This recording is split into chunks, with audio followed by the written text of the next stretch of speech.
Jadi kita berhak menasihati. Wajib bagi umat muslim menasehati sesama muslim. Hukumnya wajib. Nah, kalau atasan melakukan salah, wajib nak kita ingatkan? Kalau bawahan melakukan kesalahan, wajib nak diingatkan? Yang jawab cuma sedikit. Sisanya agak ragu-ragu untuk jawab nih. Wajib apa tidak? Berani tak yang bawah mengingatkan yang atas? Berani. Yang atas mengingatkan yang bawah? Oh, berani banget. Kan begitu. Hirsun. Apa namanya hirsun? Hirsun itu artinya rakus. Tapi lebih berbahaya daripada tomak itu sendiri. Orang yang hirsun ini, itu saking rakusnya, itu akan menghalalkan yang haram. Akan menghalalkan yang haram. Akan membenarkan yang salah meskipun itu salah. Akan dia benarkan. Sehingga di akhir zaman itu tidak ada kebenaran. Yang ada pembenaran. Yang ada apa Bapak Ibu? Sampai di sini bisa dipahami Bapak Ibu. Kebenaran itu sulit kita temukan. Yang ada pembenaran. Sehingga kalimat pembenaran ini itu merusak. Kata Ustadz Samsudin Arif itu dalam kitabnya itu. Kata beliau dalam bukunya, persoalan pembenaran ini persoalan yang paling subhat di akhir zaman. Karena tidak tahu nih mana yang benar, mana yang salah. Yang ada pembenaran. Kalau pembenaran itu kira-kira yang salah bisa tidak dibenarkan? Kalau pembenaran yang salah bisa dibenarkan. Yang benar belum tentu benar. Kenapa? Karena sifatnya pembenaran. Kalau sudah pembenaran kaitannya dengan kepentingan. Maka kata para ulama, al-hirsu asyaddu minat tama'. Hirsun itu, rakusnya dengan kalimat hirsun ini lebih parah daripada tamak itu sendiri. Ada orang tamak, punya makanan tak mau dia kasih, itu tamak namanya. Tapi bukan hanya itu. Saking tamaknya makanan itu dikumpulkan. Nah, ini ada yang punya kerjaan begitu. Nampak makanan yang dia suka diambilnya, dikumpulkannya. Makanan apapun dikumpulkan. Ini tamak namanya. Tamak. Kalau ada orang datang meminta, tidak mau dia kasih, nanti habis. Ini namanya tamak. Tapi ada yang lebih berbahaya daripada kasus tamak ini, namanya hirsun. Nah, hirsun ini, kata Nabi, madhi'bani. Tidak ada yang lebih berbahaya, kata Nabi, madhi'bani arsala ilaihima ghanamun bi'aqsadamiha min al-hirsu alal mali. Tidak ada yang lebih berbahaya rakusnya. Orang yang terjangkit penyakit rakus, kata Nabi, tidak, sangat berbahaya. Sangat berbahaya. Lebih berbahaya daripada serigala yang diserahkan kepada kambing. Ada serigala, 2 ekor serigala, nampak kambing, itu dia makan dengan rakus. Tapi ada manusia melihat harta jauh lebih rakus daripada itu. Ini saya tak kemana-mana, tapi harus saya sampaikan. Karena kata Nabi begitu. Kenapa? Karena yang membuat merusak manusia itu dunia. Hubbud dunya ra'su kulli khati'atin, kata Nabi. Cinta dunia itu merusak segalanya. Pertanyaannya adalah, seberapa banyak kasus orang rakus di muka bumi hari ini terhadap harta? Mobil punya. Rumah punya. Istri punya. Apa yang dia tak punya? Tak ada yang tak boleh punya. Semua dia punya. Cuma mengapa terus mengambil? Mengapa terus mencari? Karena tidak ada rasa puas dan qanaah dalam diri dia. Dan ini merusak. Apa yang dia rusak? Iman dia. Apa yang dia rusak? Segala hal yang dia rusak. Orang seperti ini, itu akan merusak dunia. Maka kata Allah dalam Al-Quran, kerusakan di muka bumi ini, bukan disebabkan oleh agama, tapi disebabkan ulah manusia itu sendiri. Kenapa demikian Ustaz? Iya memang begitu. Yang maling siapa? Manusia. Yang korupsi siapa? Manusia. Yang melakukan perbuatan curang siapa? Manusia. Yang melakukan yang membenarkan yang salah siapa? Manusia. Menyalahkan yang benar? Manusia. Yang menghalalkan yang haram? Manusia. Yang mengharamkan yang halal? Manusia. Semua manusia. Artinya apa? Kerusakan di muka bumi ini disebabkan oleh ulah manusia sendiri. Pertanyaannya, mengapa manusia melakukan kerusakan itu? Ini kembali kepada poin kita. Karena manusia hari ini memandang kesalahan itu sebagai satu hal yang biasa. Aku tidak sholat, tidak apa-apa, yang penting kan aku puasa. Sekarang saya tanya Bapak Ibu, penting mana? Puasa atau sholat? Penting mana? Puasa atau sholat? Nah, sekarang kita buat pertanyaan baru. Lebih baik sholat tapi tidak puasa, atau puasa tapi tidak sholat? Lebih baik mana? Lebih baik mana? Sekarang saya balik lagi. Lebih baik mana? Hidup sederhana tidak korupsi daripada hidup kaya tapi korupsi. Hidup mana? Berat Pak pilihannya kan? Berat. Ini kasus Pak. Kasus. Indonesia ini sedang darurat begitu. Indonesia sedang darurat. Kalau orang manusia yang mengaku beriman tak sadar dengan kondisi seperti ini, jangan ngaku beriman. Kalau ada orang beriman, ngaku dia beriman, sholat 5 waktu, puasa dia, zakat dia, tapi masih korupsi, bukan orang beriman. Karena kunci orang beriman itu di sholatnya Pak. Kunci orang beriman itu di sholatnya. Nah kalau dia tidak sholat bagaimana? Sekarang saya tanya, mending mana? Mending puasa tapi tak sholat, atau mending sholat tapi tidak puasa? Mesti pilihannya yang ketiga, mending sholat dan kalau orang tak sholat, Bapak Ibu sekalian yang berbahagia.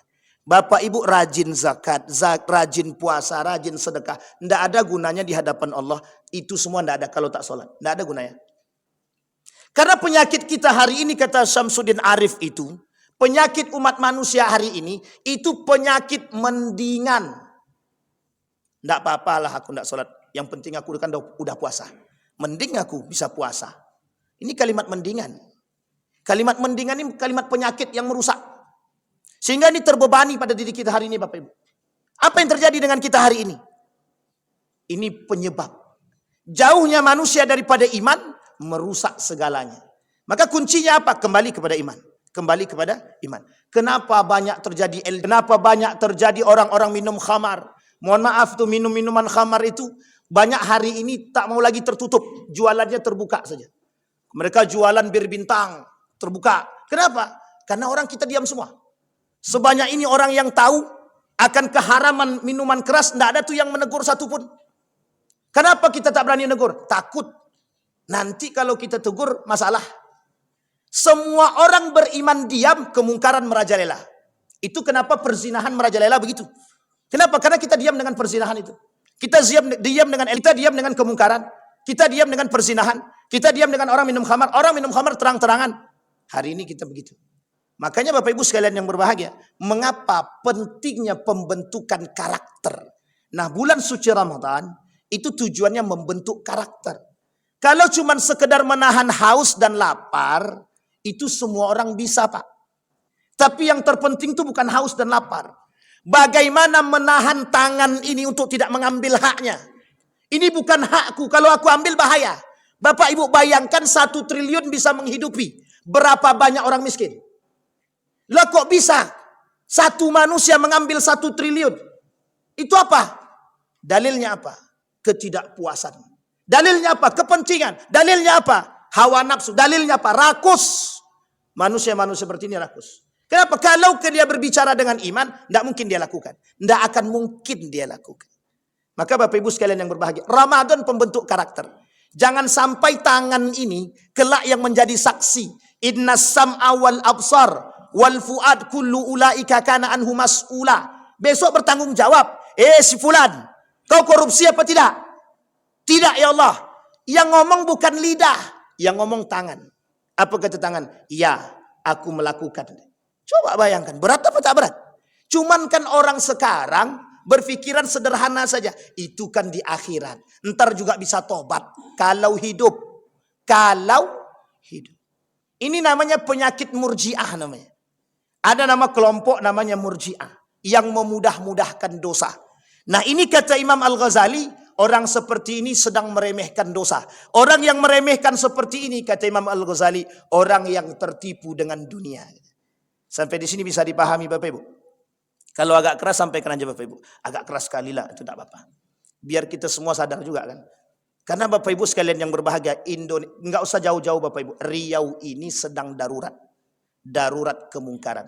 Sebutlah darurat itu 3 saja. Nggak usah banyak-banyak. Kalau saya sebutkan banyak, malu kita Riau Pak. 1, narkoba, dan perzinahan. Bapak Ibu, persoalan serius. Setiap hari kami ditelepon orang tua. Apa kata orang tua? Ustadz, anakku terjangkit penyakit gay nih Pak Ustadz. Gimana cara menyembuhkannya?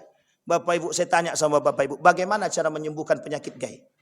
Kami bertemu dengan salah seorang dokter yang ahli di bidang itu yang selalu menangani itu. Rata-rata yang melakukan perbuatan demikian tidak lama umurnya itu mati. Karena penyakit yang terjangkit. Apa penyakit yang terjangkit? Banyak Pak penyakitnya Pak. Tapi kenapa kok setiap hari ada kasus di Riau? Nomor 1 terbesar, kota nomor 1 terbesar dengan penyakit Sumbar. Riau dekat dengan Sumbar. Dekat Pak. Coba bayangkan. Artinya apa? Kembali kepada poin tadi. Apa poinnya? Kembali kepada persoalan. Kelak di akhir zaman kata Nabi akan muncul kemungkaran-kemungkaran dan kemungkaran tersebut merajalela. Bahkan kemungkaran yang merajalela itu oleh sebagian orang-orang yang beriman mereka diam dan tanpa ada komentar sedikit pun. Kenapa? Karena satu, mereka berpikir akan diri mereka masing-masing. Saya berpikir tentang iman saya. Bapak ibu berpikir tentang iman masing-masing. Maka disinilah kata Kunto Wijoyo, tak lagi saatnya umat mukmin itu iman sendiri-sendiri. Namanya social piety. Sekarang saya tanya Bapak Ibu, ada ndak saudara-saudara Bapak Ibu yang melakukan kemungkaran? Berani ndak kita menyampaikan kepada mereka? Ad-din an-nasihah kata Nabi. Agama itu nasihat. Nasihat untuk siapa? Liman lillahi, untuk Allah. Wali rasulihi, untuk rasulnya. Wali kitabihi, wali a'immatil mursalin wa ammatuhum. Untuk semuanya. Jadi kita berhak menasihati. Wajib bagi umat muslim menasehati sesama muslim. Hukumnya wajib. Lah kalau atasan melakukan salah, wajib nak kita ingatkan? Kalau bawahan melakukan kesalahan, wajib nak diingatkan? Yang jawab cuma sedikit. Sisanya agak ragu-ragu untuk jawab nih. Wajib apa tidak? Berani tidak yang bawah mengingatkan yang atas? Yang atas mengingatkan yang bawah? Oh berani banget. Kan begitu. Nah Bapak Ibu sekalian yang berbahagia. Itu poin yang pertama. Yang kedua dari hadis akhir zaman. Karena kemarin kita pernah bahasnya akhir zaman. Hadis yang kedua. Apa kata Nabi pada hadis yang kedua? Kelak akan muncul di akhir zaman yang kuat memakan yang lemah. Yang lemah tertindas dengan yang kuat. Ini bukan singgung menyinggung. Tapi ini keadaan kata Nabi. Apa kata Nabi? Ya Aisyah, qaumuka asra ummati bi lihaqan. Qalat falamma jalasa qultu ya Rasulullah, ja'alani Allah fuadaka laqad dakhalta wa anta taqulu kalaman ma dzakaraka. Wa ma huwa taz'umu anna qaumi asra ummatak bika lihaqan. Kelak kata Nabi akan muncul golongan yang kuat memakan yang lemah tertindas dengan yang kuat. Sekarang kita lihat. Kita lihat Bapak Ibu. Kita berbicara hukum. Siapa yang kuat hari ini tentang hukum? Yang punya duit. Yang punya duit akan kuat dengan hukum. Yang tak punya duit. Nenek-nenek maling ayam. Maling ayam. Berapa penjaranya? 5 tahun. Koruptor berapa triliun? 6 tahun. Bedanya apa? Ada lagi yang lebih berbahaya. Nenek-nenek maling sendal. Maling sendal. 5 tahun penjara. Koruptor 500 miliar. Berapa penjaranya? 1 tahun. Itu kira-kira apa maksudnya? Tidak usah Pak pakai maksud-maksudan Ustaz. Memang begitu keadaannya. Artinya apa? Yang kuat. Orang yang punya duit hari ini akan menindas yang lemah. Apa kata mereka? Kami punya duit. Kami punya kuasa. Mau apa kalian? Yang lemah tak bisa berbuat apa-apa. Akhirnya apa? Mau tak mau ngikut. Begitulah keadaan kita hari ini. Yang kuat akan memiskinkan yang lemah. Dan melemahkan para yang lemah, yang tak kuat. Artinya apa? Kalau kita hari ini mengaku beriman kepada Allah, kembali kepada poinnya Pak. Kembali kepada poinnya. Apa poin kita hari ini? Memperkuat keimanan kita. Kita orang beriman, tidak mungkin orang beriman itu memakan yang lemah saudara. Tak mungkin. Tidak mungkin Pak. Maka saya katakan Bapak Ibu sekalian yang berbahagia, saya cuma mengutip pernyataan Ihsanuddin Nursi. Apa kata Ihsanuddin Nursi, pengamat politik internasional Indonesia? Kemiskinan hari ini itu dibuat. Apa artinya Bapak Ibu? Dibuat. Kalau dibuat itu berarti apa tujuannya?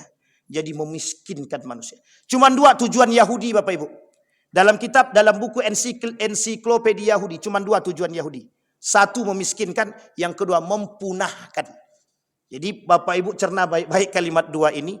Kata Yahudi cuma 2 tujuan kami di muka bumi ini. 1 memiskinkan, yang kedua mempunahkan. Artinya apa? Kata Ustadz Mustafa Umar, Dr. Mustafa Umar, tujuan Yahudi itu cuma satu. Kata dia. Apa itu? Membuat manusia di muka bumi ini yang populasinya banyak jadi sedikit. Artinya apa? Punah. Kenapa harus dipunahkan? Ada alasan. Itu alasannya kaum Yahudi, Pak. Sampai di sini bisa dipahami, Bapak Ibu. Ini sampai jam berapa, Pak? Kalau sudah selesai bilang, kalau saya tak lihat jam. Nanti sampai jam 2 kita. Cukup? Kata abang ini baru pembuka gitu deh. Baik. Kembali kepada poin tadi Bapak Ibu sekalian yang berbahagia. Artinya apa? Kata Nabi menasihatkan kepada kita semua.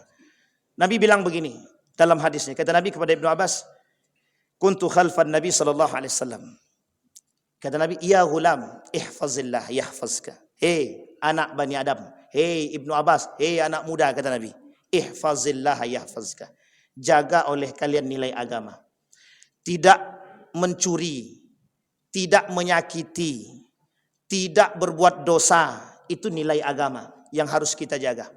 Bapak Ibu sekalian yang berbahagia, orang berpuasa ini Bapak Ibu, orang berpuasa itu dalam kitab Takriratus Sadida karangan Habib Hasan Al-Qaf itu ada 12 poin yang merusak amal ibadah dia. Dia puasa tapi tak ada guna sama sekali. Rubba sha'imin laisa lahu min siyamil ju' wal atas. Dia cuma puasa lapar saja. Dia tak ada gunanya. Satu di antaranya itu zalim, Pak. Satu yang zalim. Satu di antaranya adalah zalim. Zalim ini itu kalau diartikan panjang. Makanya orang sebelum masuk Ramadan bermaaf-maafan. Tahu tujuannya. Yang masih punya sakit hati dan masih menyakiti orang itu tidak ada gunanya puasanya sama sekali. Sama sekali tidak ada gunanya. Jadi cuma dapat capeknya saja. Dalam kitab itu cuma 2 Pak pembahasannya. Mubtil, muhbitat. Mubtil yang membatalkan puasa makan minum. Sementara yang membatalkan ibadah puasa pahalanya 12. Lebih banyak daripada mubtilat yang membatalkan. Nah kata Nabi, bulan suci Ramadan pembentuk karakter. Makanya disebut dengan oleh Hasan Al-Banna, kata Hasan Al-Banna, bulan Ramadan sahrut tarbiyah, bulan pembentuk karakter. Lah kalau setelah bulan Ramadan masih kembali kepada asarnya, masih kembali kepada kebiasaannya, masih kembali kepada habitatnya, berarti tidak ada gunanya puasanya. Apa habitatnya? Menyakiti orang, menzalimi orang. Perbuatan-perbuatan yang tidak disukai oleh Allah. Bapak Ibu sekalian yang berbahagia, ini poin. Kata Nabi, ihfazillah yahfazka. Dan itu bagian daripada nilai agama. Tapi kan tidak mungkin kita jaga Allah. Betul, kita tidak jaga Allah. Kita yang kita jaga itu nilai agama. Nilai agama. Anda sholat, ada nilainya dari sholat itu. Inna salata tanha 'anil fahsya'i wal munkar.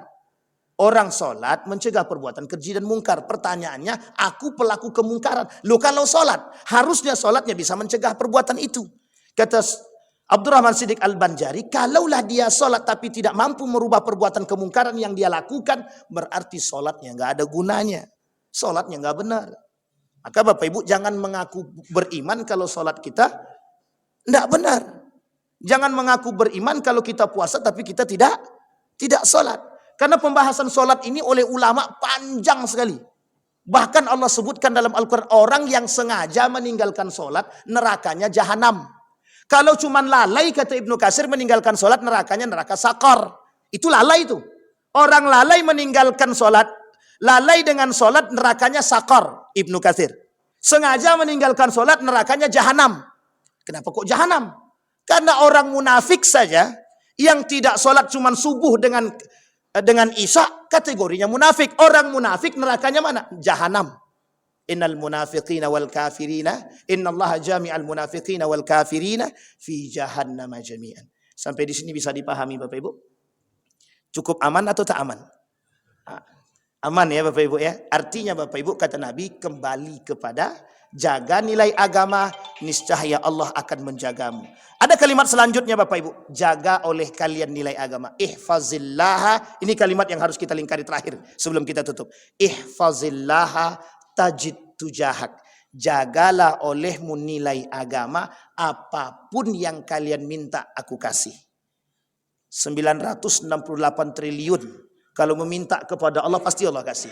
Cuman mintanya tidak kepada Allah, minta kepada manusia. Mintanya kepada manusia. Kalau kita minta kepada manusia, kata Buya Hamka, syirik modern. Nah, ini kalau udah syirik modern ini babnya panjang. Nah, sampai di sini paham Bapak Ibu ya. Sekali saja kita terlintas dalam otak kita bahwa kita bisa meminta kepada manusia, berarti kita sudah menduakan Tuhan. Kalau kita sudah menduakan Tuhan, berarti tandanya kita sudah melakukan kesyirikan. Saya kira itu saja Bapak Ibu. Ada pertanyaan? Mesti tidak ada. Ada pertanyaan Bapak Ibu? Aman? Yakin? Baik Bapak Ibu sekalian yang berbahagia.